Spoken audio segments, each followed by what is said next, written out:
Naitwa Daniel Kirima, mimi ni mkurugenzi wa miradi na nafanya kazi shirika la Umati Tanzania.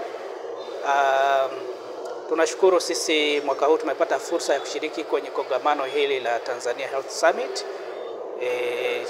Kwenye kongamano hili sisi tumepata nafasi ya kuwasilisha mawasilisho kadhaa juu ya kazi ambazo tunazifanya, na tuko hapa kama mnavyotuona, tunaonyesha shughuli zetu tunazozifanya, huduma tunazozitoa. Shirika letu ni shirika ambalo linatoa huduma za afya ya uzazi na ujinsia hapa Tanzania, na tumekuwepo hapa tangu mwaka 1959. Ni shirika kongwe na tunafanya kazi na Wizara ya Afya pamoja na serikali katika ngazi ya mkoa na halmashauri. Tunafanya kazi na waganga wakuu wa halmashauri na waganga wakuu wa mikoa, na tunafanya kazi kwenye mikoa zaidi ya 13 kwa sasa. Tuna miradi mbalimbali ambazo tunazitoa juu ya afya ya uzazi, tunawalenga zaidi vijana, lakini pia tunapeleka huduma zetu mbali zaidi kwenye maeneo ambayo hayafikiki hapa nchini.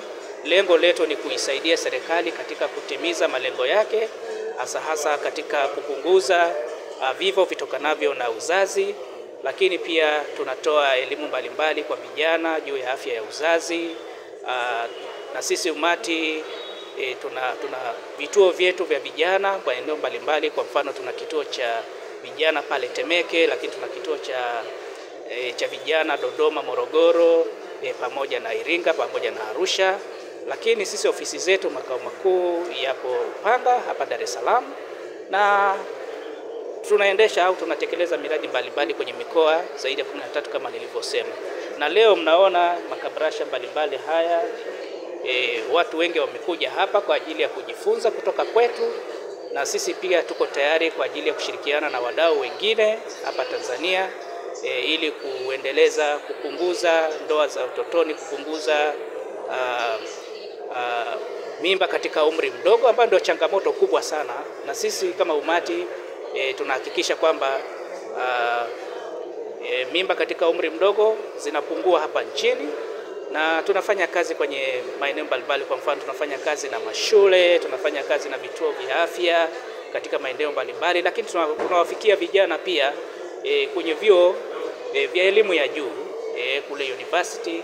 Lengo ni kwamba vijana waweze kupata taarifa sahihi juu ya afya ya uzazi ili waweze kutoa maamuzi sahihi juu ya maisha yao na waweze kufikisha ndoto zao, hasa mtoto wa kike aweze kufikisha ndoto zake baada ya kuepukana na mimba za utotoni, lakini waweze kufikisha ndoto zao za maisha. Kwa majina, mimi naitwa Dr. Francis Molel, ni daktari ambaye nafanya kazi na shirika la Umati. Hapa naenda kuelezea kidogo kuhusu mambo ya uzazi wa mpango. Sisi kwenye mambo ya uzazi wa mpango umegawanyika kama sehemu 3. Kuna njia za uzazi wa mpango ambao tunaita ni njia za muda mfupi. Njia za muda mfupi tunavyo vitu kama vidonge. Vidonge ni kama hivi hapa. Kuna njia za muda mfupi pia ambao ni sindano ambazo zinafanya mambo ya uzazi wa mpango kwa muda wa miezi 3. Kuna njia nyingine za muda mfupi kama kondom ambao tunaita barrier kondom. Kuna kondom za kiume na kondom za kike. Pia kuna njia za muda mrefu. Njia za muda mrefu pia zinaweza kuwa, kuna njia za miaka 3, kuna njia za njiti zinawekwa kwa muda wa miaka 3 kama hii hapa.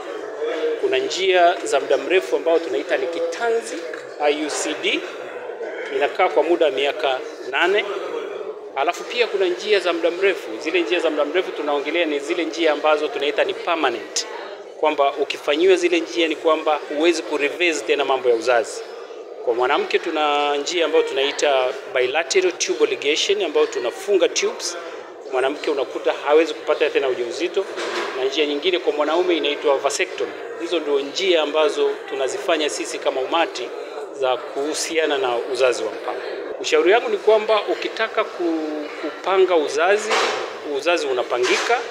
Kuna faida kubwa sana za kufanya uzazi wa mpango, kwa sababu unaweza kumpangia mtoto wako baada ya mtoto huyu afate huyu, gapping ya watoto inakuwa nzuri. Na pia nyingine inaweza kukusaidia wewe kupanga malengo ya watoto wako baadaye. Njia za uzazi wa mpango hazina madhara yoyote, ila hizi njia zinatakiwa upate ushauri wa kitaalamu. Kabla ya kupata njia ya uzazi wa mpango, unatakiwa kukutana na mtaalamu akufanyia assessment, ajue kwamba ni njia gani wewe ya uzazi wa mpango inakufaa kwa wakati ule.